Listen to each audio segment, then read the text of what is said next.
Good afternoon. Welcome to the 2022 U.S. Open. We're thrilled to be here this week at the Country Club, one of the USGA's 5 founding clubs for the 122nd U.S. Open. Promises to be a special week at a very special place. We're pleased to welcome this afternoon Phil Mickelson, who is playing in his 30th U.S. Open. First one was in 1990, just after 1988 here, but obviously has some great history here, 1999 Ryder Cup. Phil, before we get started with some questions, certainly that I have, and I know our media friends here have, I know you wanted to make a few comments to start today.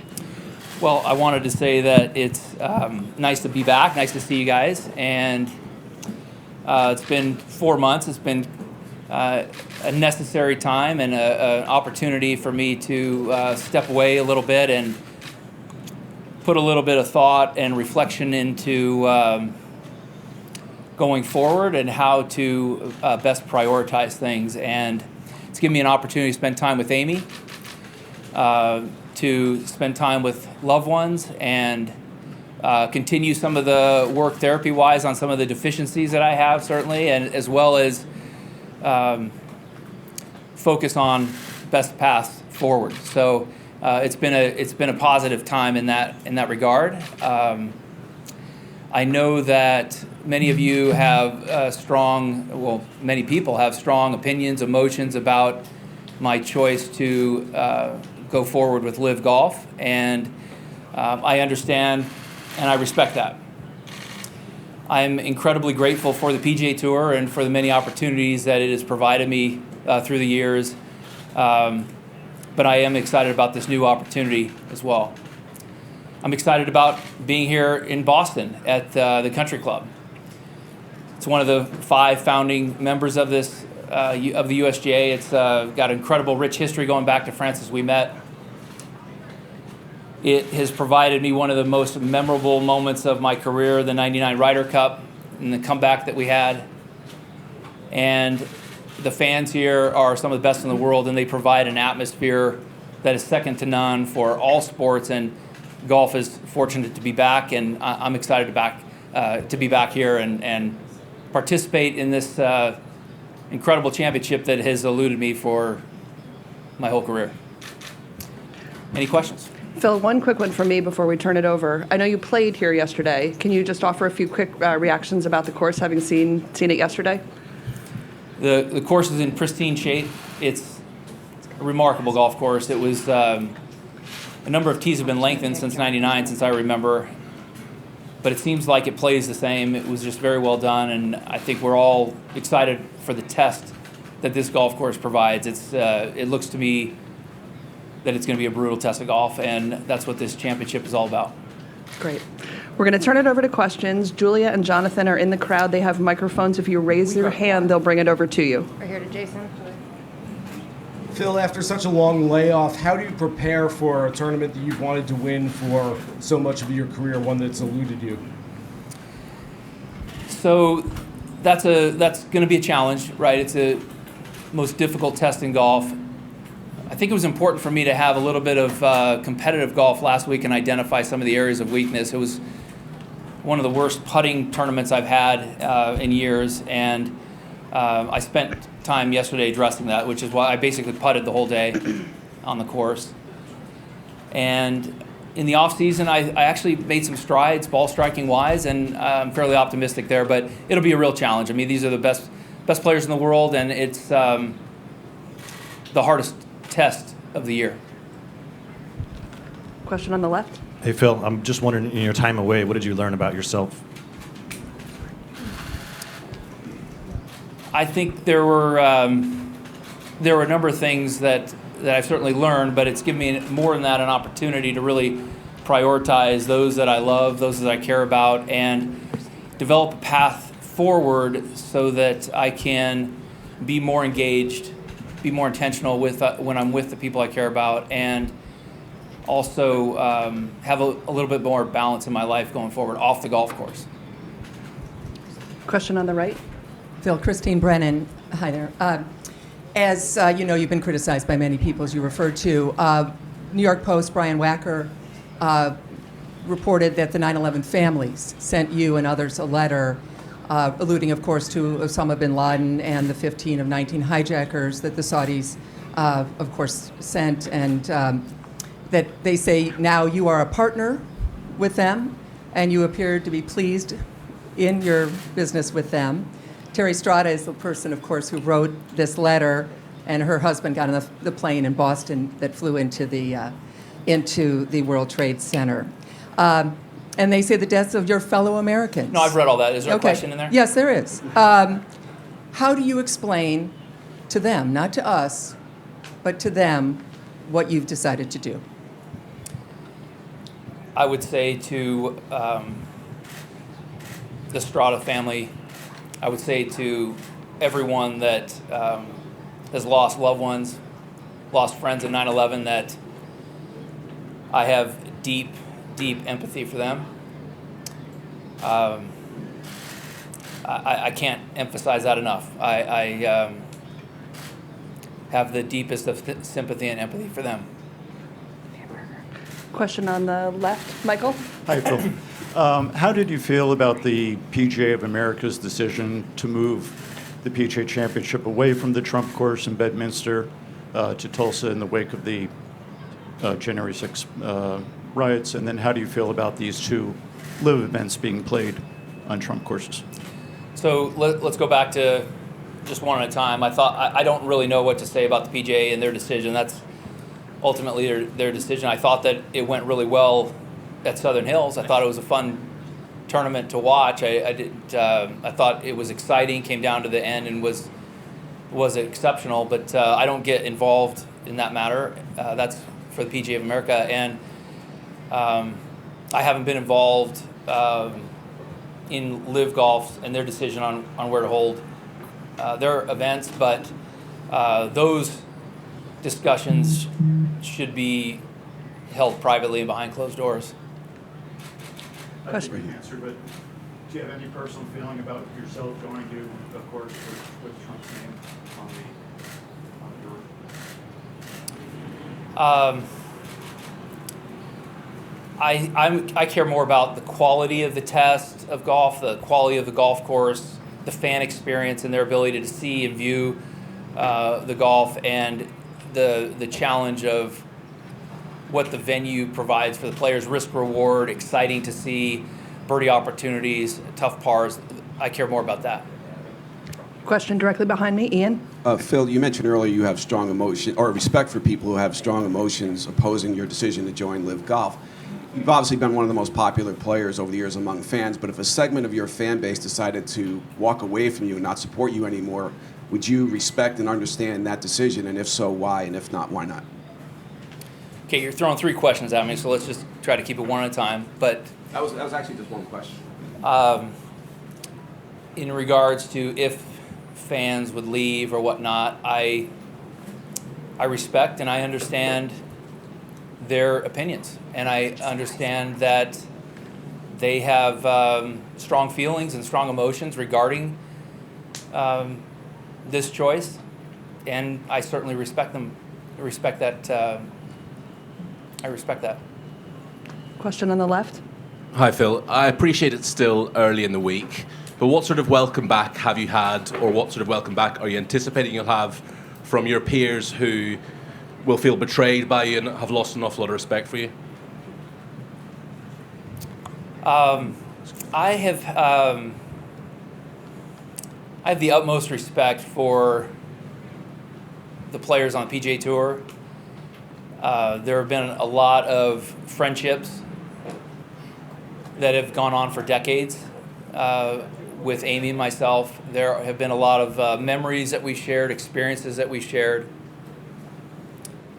And many of the players on the PGA Tour are people that I look up to and respect the most. I think that I respect if they disagree. But at this time, this is the right decision. And just as a follow-on to that, I think a Boston crowd can be pretty vociferous at times. You were once adored by the American public. A lot of them are now feeling pretty angry towards you. if you do get booed and heckled this week, will that hurt? I think the Boston crowds are some of the best in sports, and I think that they have given me a lot of support, and I'm very appreciative of that over the years. And I think that their excitement and energy is what creates such a great atmosphere. So whether it's positive or negative towards me directly, I think it's going to provide an incredible atmosphere to hold this championship. I think it's going to be a great event, and the people here have a lot to do with that. Hi, Phil. Ann McGorry here. I'm curious, what does legacy mean to you? And do you think your legacy will change now that you're associated with LIV Golf? So I'm going to try to just, I don't like it when you keep asking multiple questions, but as far as legacy, and I'll just address that, I would say that I've been a part of the PGA Tour now for 30 plus years, and I have enjoyed my time. I've enjoyed the opportunities it's provided. I've enjoyed the lifestyle it's provided. I've enjoyed the fact that the game of golf through the PGA Tour has been able to give me and my family so much. I'm appreciative of that fact.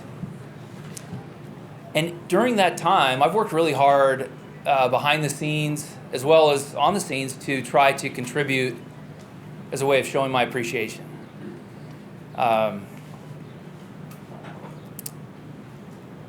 And I've done the best I can to give back to it as well. So I feel good about that. I feel good about the efforts I put in to try to give back to the game of golf as well as the tour. And I'm excited about the opportunity that LIV Golf presents for me and the game of golf going forward. Do you think about how your legacy may have changed or will change? Like I said, I've done all I can to help contribute to the game, contribute to the PGA Tour during my time with them, and that's all I can do. Question on the far right, Mark. Phil, what are your plans playing-wise beyond after this week in terms of anything? Do you hope to do anything beyond the LIV events and the Open Championship? And just as a follow, do you feel like... Let's just Okay. stop there. So I think it's been pretty public that I'm suspended along with a bunch of other players. So it would be only speculative going forward. I am going to play the LIV events. I'm going to play the British Open. But anything other than that would be pure speculation. I don't know how this is all going to play out. Just as a quick follow to that, do you, if it's your preference, would you like to do both? I mean, obviously, the suspension notwithstanding at the moment, is that your preference going forward if that comes to pass? My preference is to be able to choose which path I'd like, one or the other or both. I feel that, as I was saying to Ann, I gave as much back to the PGA Tour and the game of golf that I could throughout my 30 years here. And through my accomplishments on the course, I've earned a lifetime membership. I intend to keep that and then choose going forward which events to play and not. Question on the left, right behind me. Hey, Phil. The LIV Tour has obviously driven a big wedge through the golf world with people being pretty passionate on both sides. Is that kind of the point of starting this up? And have you had any dealings with guys like Rory and the guys who are more passionate on the other side of the debate? The point of starting it up, I'll have to defer to those at LIV Golf. It was their idea, it was their brain trust or their thoughts and ideas that they brought to fruition. I certainly respect Rory. I thought it was what a great finish yesterday and a great accomplishment and what a career he's had. I certainly respect him. I respect his ideas. I respect all the players that choose to stay on the PGA Tour. I certainly think extremely highly of many of the players on the PGA Tour and their right to their own decisions. Two questions on the left. First, Steve. Phil, what's with the facial hair and is it here to stay? That's two questions.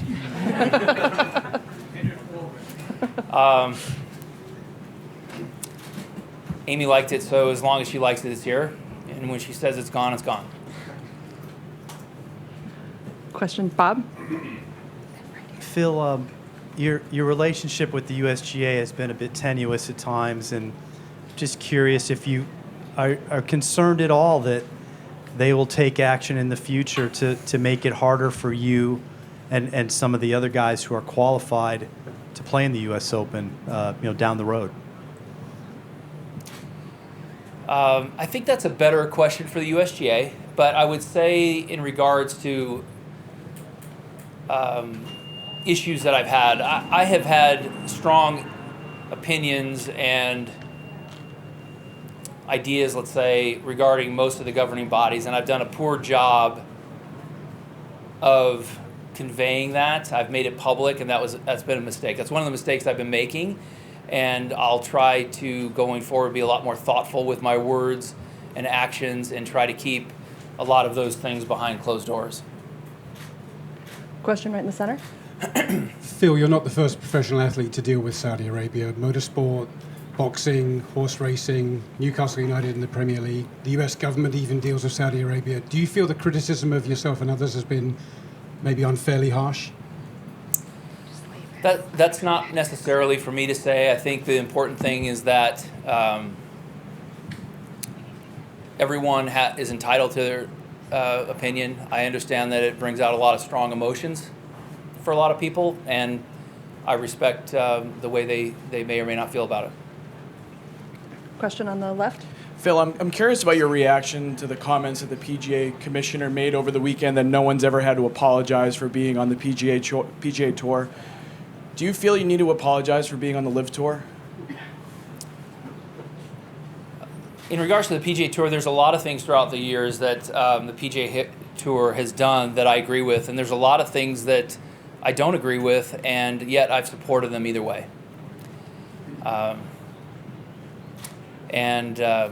That's the way I feel going forward for other governing bodies as well, and I'm going to try to keep any issues that I have, again, going forward behind closed doors, because it was one of the biggest mistakes I've made is voicing all of these little things.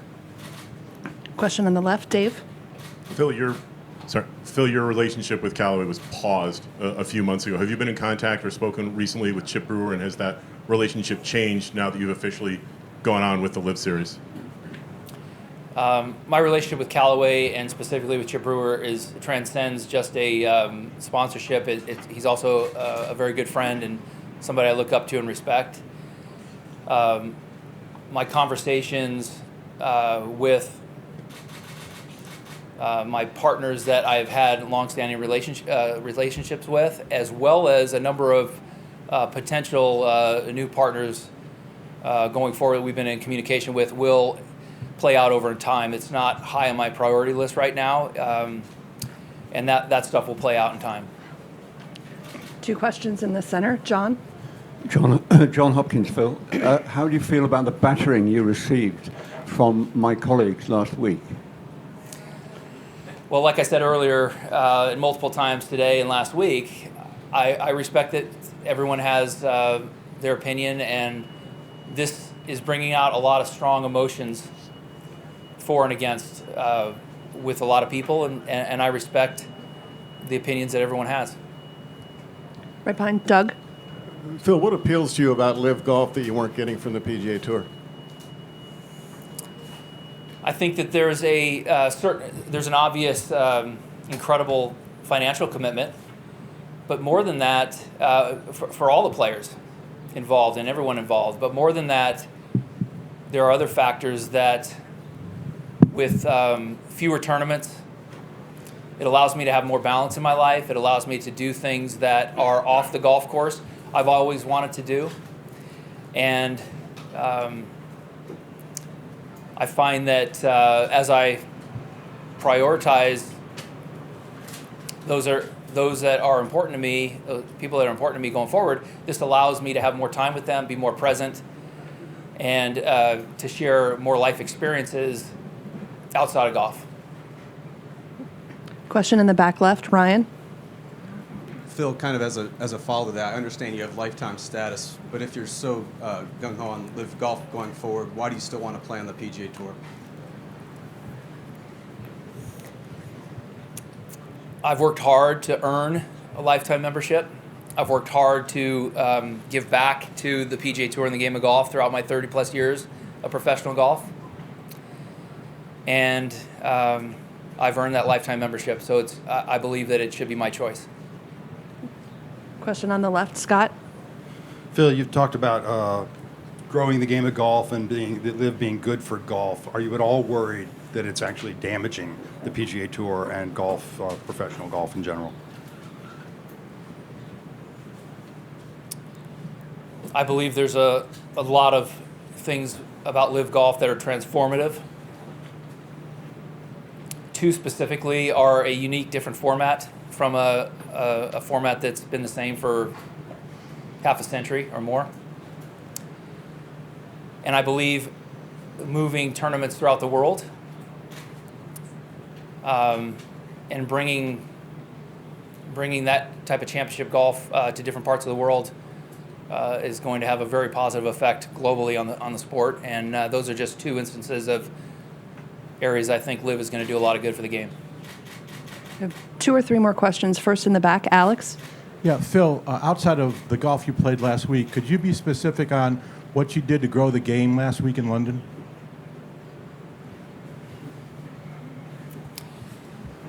Alex, every day is not about what did I grow the game. What it is engaging people, bringing people out to be exposed to the game. I saw a lot of young kids out there under the age of 7 or 8 being exposed to professional golf. It was an important part of my life going forward to be driven to have golf in my life, play golf, and then ultimately play professionally. So I think the number of kids that were out there is just one area that could potentially grow the game by having those young ones involved.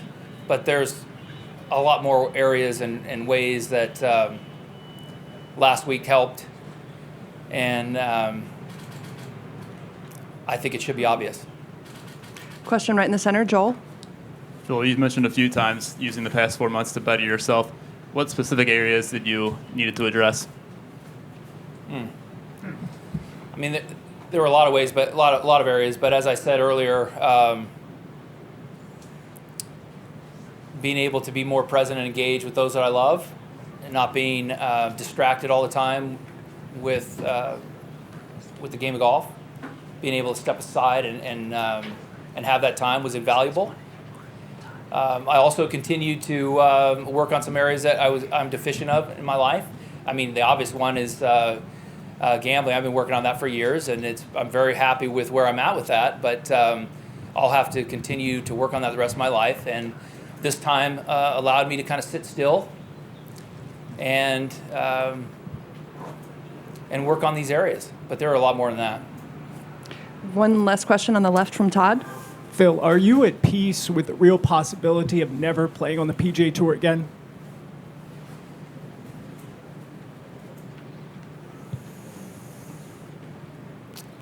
I am, again, very appreciative of the many memories, opportunities, experiences, friendships, relationships PGA Tour has provided. And those are going to last, those will last a lifetime. But I'm hopeful that I'll have a chance to create more. Phil, do you plan to write to the families personally? It's not easy to address such an emotive issue in public. Would you prefer to speak to them or write to them privately?